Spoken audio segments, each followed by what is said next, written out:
Hi everyone, this is Queen from Baby Kingdom Studio, and today or tonight I am currently editing photos. Pero before I do that, let me share my proudest moment and a little bit knowledge na rin. Baka ma-apply nyo sa mga clients nyo. Yesterday kasi I had a session with a previous client, pre-birthday session ng anak niya. Pero client ko na siya since maternity photo session niya. So, from maternity to newborn and then yung pre-birthday. Proud lang ako kasi hindi dahil sa nagbabayad siya ng tama or nag-book siya sa akin. Maliban pa doon nag-book siya sa akin ng walang discount. She ordered printed products. She values my time. And also, alam mo yun, walang sapilitang nangyari. Yung tipong parang hinahabol ang client. Hindi ganun yung nangyari. Talaga nag-book siya from maternity, then newborn, bumalik, and then pre-birthday. She reached out. Hindi yun yung nakaka-proud na part. Ang nakaka-proud na part is this. Ay, share lang ako ng screen. So, as you can see, ito yung maternity shoot niya. Pakita ko na sa inyo yung original photo ng maternity niya. Ayan, yan yung maternity shoot niya. Then, ito yung newborn session nga nilagay ko doon. Para lang may continuity theme. Ayan. As you can see, naka-beige siya dito. May flowers. Naka-beige siya dito. May flowers. Naka-beige ulit siya ng pre-birthday. And then, may flowers. Yun yung sinasabi kong cohesiveness and continuity. Maliban dito sa photo na to, ang naging proud ako dito is yung process. The entire process since day 1 ng shoot niya. Day 1 ng maternity photo session to newborn and then to pre-birthday.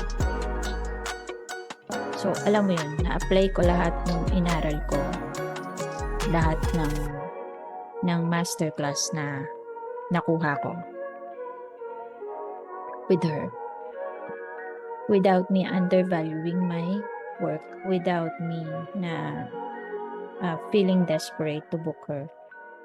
What I just did is to help her out all throughout the session, solve her problem since day 1.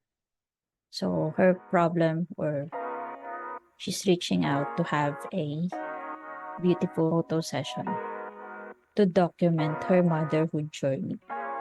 So ayun, nagawa ko naman. Naging proud ako doon kasi ayan, nagawa ko nga siya.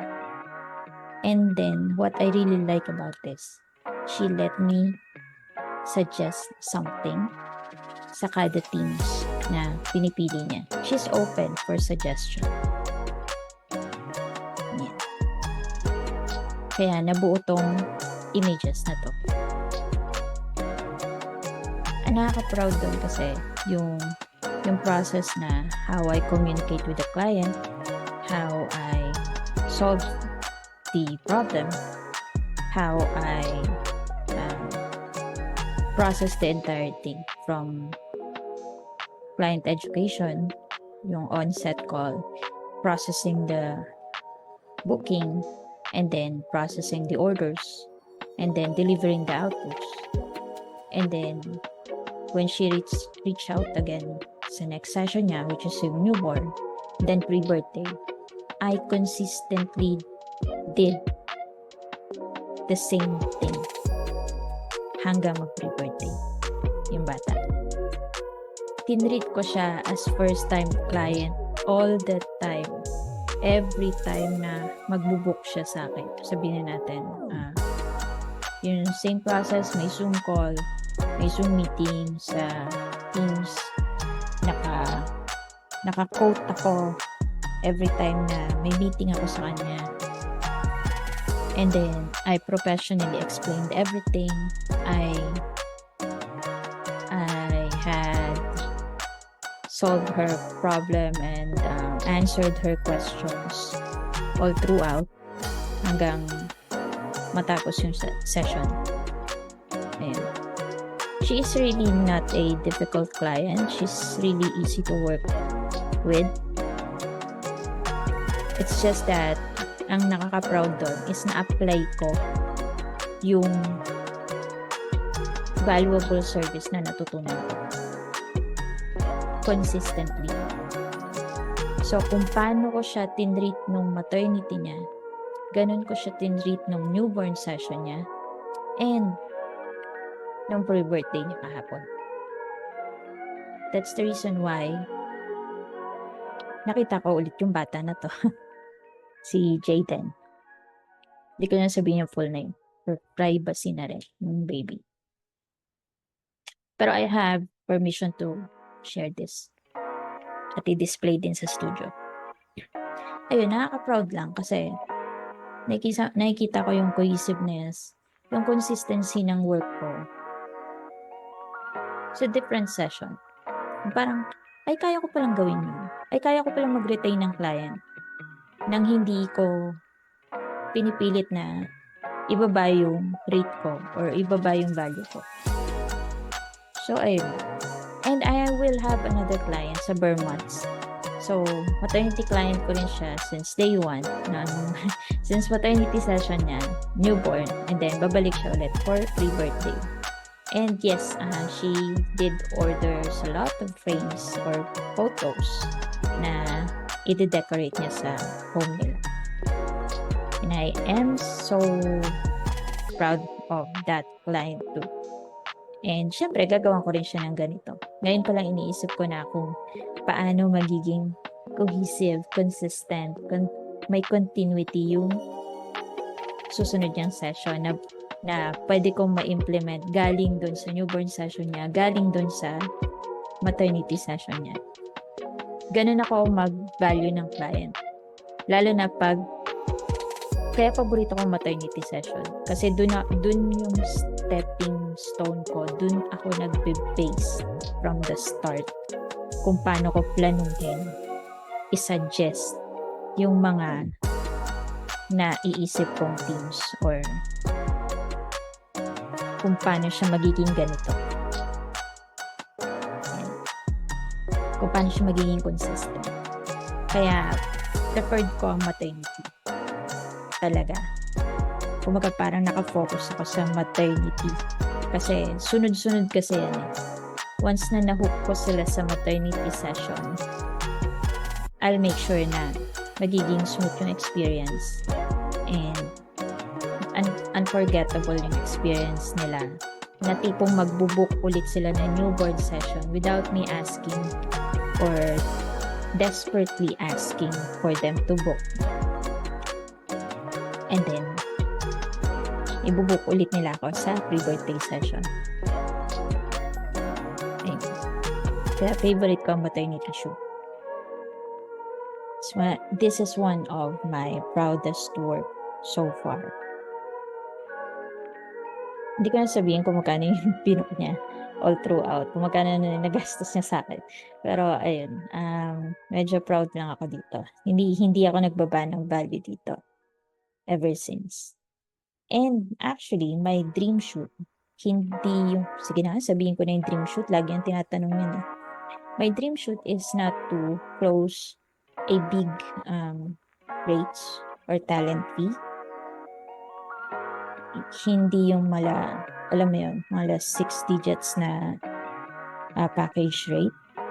My dream shoot is like this. Yung may cohesiveness, consistent look, continuity. Kung papalarin nga eh, kung buhay pa ako hanggang mag 18 years old yung bata, ay grabe, dream shoot sa akin yun, hahaba pa to. At i-display ko talaga sa studio. So, diba, dadagdagan ko dito, 2 years old siya, 3 years old siya, 5 years old, and then 7 hanggang mag 18 siya. Ganun. Yun ang dream shoot ko. Yung maging part ako ng documentation ng motherhood niya, motherhood journey niya, until lumaki yung baby. Na tipong parang kilalang kilala ko na yung bata. Ganun. Ganun yung dream shoot ko. Yan yung tipong lumalaki yung mga babies sa studio. Simula doon sa tiyan niya, nasa loob pa lang ng tiyan niya, hanggang lumaki. Kahit nga hanggang 7 years old lang okay na ako doon Kasi baka pag 18, sobrang haba na, nahirapan na ako i-render, i-edit. Eto lang 3 to, ang tagal i-edit nito. Kasi, ang tagal i-export pala. Kasi ang laki ng file. So, ayun na. Kahit siguro hanggang 7 years old lang. Magkaroon lang ng ganong photos. Tapos di-display ko talaga sa studio and then sasabihin ko, ay, alam mo ba, iisang client lang yan. Ako lang nag-photograph niyan yearly. Ganun. Yun yung dream shoot. Ayun, I hope meron kayo na grasp na knowledge or tips sa shinare ko tonight. And I hope magkaroon din kayo ng ganitong client. Ang masabi ko lang naman, value your client, value your work, and they will see the real value of your service. Yun lang. Kaya, build a relationship with your client. Hindi yung intimate relationship, Build a professional relationship with your client and make them feel important all the time. Kung paano mo siya tinreat as a first client, ganun mo din siya ititreat sa second session, sa third session, every session na ibubuk ka niya. And make sure you help them out. Yun lang naman sa akin. I think that's it. Have a great night. Mag-edit na ako. Bye.